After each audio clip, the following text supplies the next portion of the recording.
Retired justice S Abdul Nazeer को आंध्र प्रदेश का नया राज्यपाल नियुक्त किए जाने को लेकर देश की राजनीति में उबाल आ गया।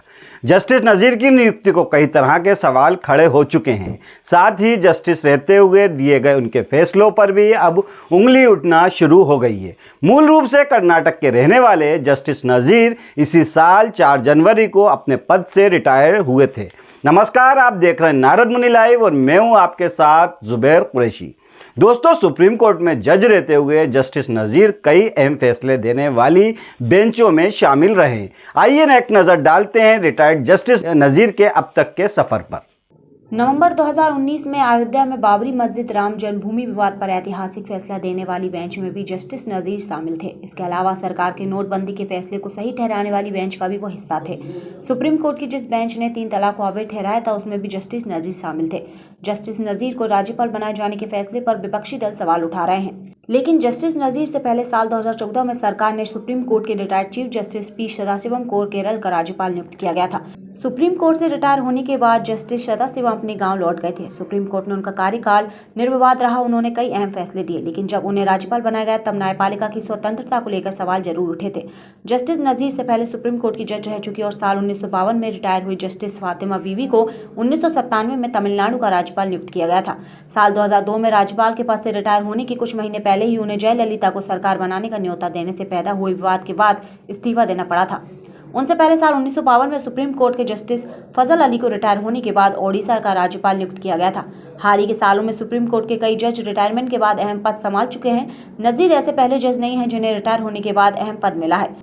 भारत के 46वें मुख्य न्यायाधीश जस्टिस रंजन गोगोई को तत्कालीन राष्ट्रपति रामनाथ कोविंद ने मार्च 2020 में राज्यसभा के लिए नामित किया था।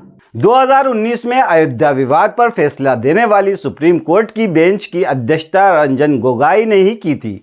इसके अलावा उन्होंने रफाल सौदे की समीक्षा और राहुल गांधी के खिलाफ अदालत की अवमानना के मामलों की भी सुनवाई की थी। रफाल सौदे में सरकार पर भ्रष्टाचार के आरोप लगे थे, लेकिन रंजन गोगोई की बेंच ने रफाल सौदे की जांच को लेकर दायर की गई सभी याचिकाओं को खारिज कर दिया था। जस्टिस रंजन गोगोई ने जम्मू कश्मीर में अनुच्छेद धारा यानी कि अनुच्छेद जो 370 है उसको भी रद्द किए जाने के बाद दायर की गई बंदी प्रत्याक्षीकरण याचिका को भी खारिज कर दिया था। जस्टिस रंजन गोगोई को राज्यसभा भेजे जाने के बाद भी सवाल उठा था कि क्या जज रिटायरमेंट के तुरंत बाद राजनीति में आ सकते हैं। 7 जुलाई 2018 को जस्टिस आदर्श कुमार गोयल को सुप्रीम कोर्ट से रिटायर होने के कुछ घंटे के भीतर ही नेशनल ग्रीन ट्राइब्यूनल का अध्यक्ष बना दिया गया था। हालांकि उन्हें एक ट्राइब्यूनल का अध्यक्ष बनाया गया था और इसे लेकर कोई विवाद नहीं था, लेकिन रिटायर होने के कुछ घंटों के भीतर ही पद दिए जाने को लेकर सवाल उठे थे। जस्टिस आदर्श कुमार गोयल को SC/ST एक्ट पर दिए विवादित फैसले के लिए याद किया जाता है। इस फैसले के तहत अनुसूचित जातियों और जनजातियों की सुरक्षा के लिए बनाए गए इस कानून के कुछ प्रावधानों को कमजोर कर दिया गया था। जस्टिस गोयल से पहले जस्टिस स्वतंत्र कुमार NGT के प्रमुख थे, लेकिन उनके रिटायर होने के बाद से 8 महीनों तक NGT प्रमुख का पद खाली था और जस्टिस गोयल को रिटायर होने के तुरंत बाद उन्हें इस पद पर नियुक्त किया गया था। भारत के 21वें चीफ जस्टिस रंगनाथ मिश्रा को कांग्रेस पार्टी ने साल 1998 में राज्यसभा भेजा था। जस्टिस रंगनाथ मिश्र राज्यसभा जाने वाले सुप्रीम कोर्ट के दूसरे जज थे। उनसे पहले जस्टिस बहारुल इस्लाम राज्यसभा सदस्य रह चुके हैं। हालांकि बहारुल इस्लाम सुप्रीम कोर्ट या हाई कोर्ट का जज नियुक्त होने से पहले भी 1962 से 1972 के बीच कांग्रेस की टिकट पर राज्यसभा सदस्य रह चुके हैं। 1983 में सुप्रीम कोर्ट के जज के पद से रिटायर हुए थे और उसी साल जून में कांग्रेस ने उन्हें फिर से राज्यसभा भेज दिया था।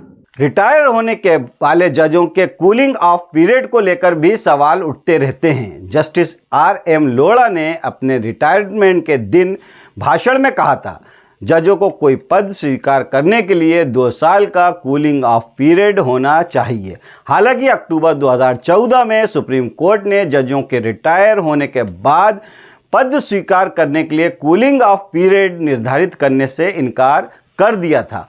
उस समय जस्टिस P सदाशिवम के केरल का राज्यपाल पद स्वीकार करने के बाद जजों के पद स्वीकार करने को लेकर बहस भी छिड़ी थी। इस संबंध में दायर की गई जनहित याचिका को खारिज करते हुए तत्कालीन चीफ जस्टिस HL दत्ता की बेंच ने कहा था कि अदालत कूलिंग ऑफ पीरियड की ऐसी कोई सीमा निर्धारित नहीं कर सकती है।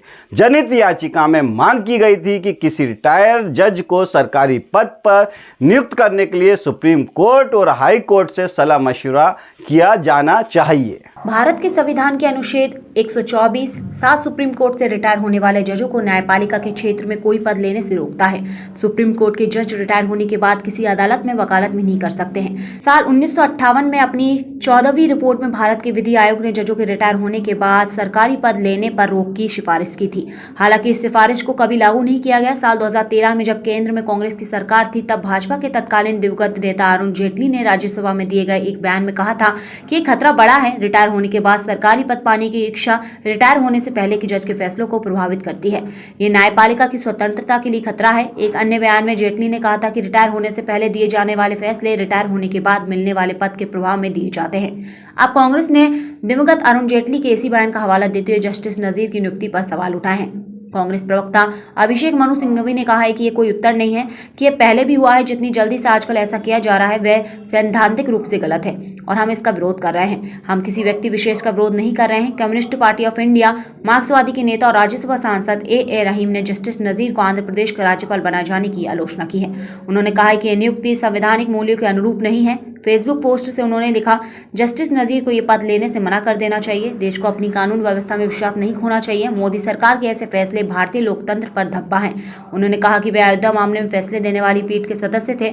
26 दिसंबर 2021 को हैदराबाद में अखिल भारतीय अधिवक्ता परिषद की बैठक में भी उन्होंने हिस्सा लिया था, जिसके बाद विवाद हुआ था। ये परिषद संघ परिवार से जुड़ी हुई है।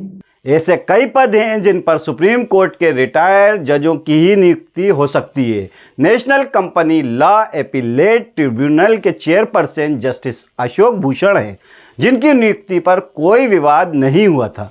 लेकिन कई लोगों का मानना है कि गवर्नर राजनीतिक पद है और इस पर पूर्व जज की नियुक्ति से बचा जाना चाहिए।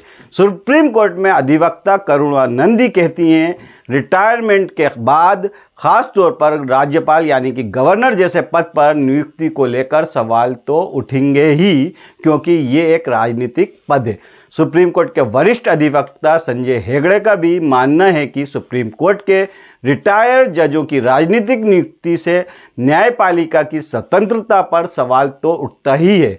संजय हेगड़े कहते हैं, हालांकि ये पहली बार नहीं है जब सुप्रीम कोर्ट के किसी रिटायर्ड जज को राज्यपाल बनाया गया है। साल 2014 में भी पी सदाशिवम को केरल का राज्यपाल बनाया गया था। उनकी नियुक्ति के बाद भी सवाल उठे थे। तो दोस्तों, अब सवाल आपसे है, जस्टिस नजीर की राज्यपाल के पद पर नियुक्ति को आप सही मानते हैं या गलत? अपनी राय कमेंट करके हमें ज़रूर बताएं और चैनल को सब्सक्राइब करना ना भूलें। नमस्कार, जय हिंद।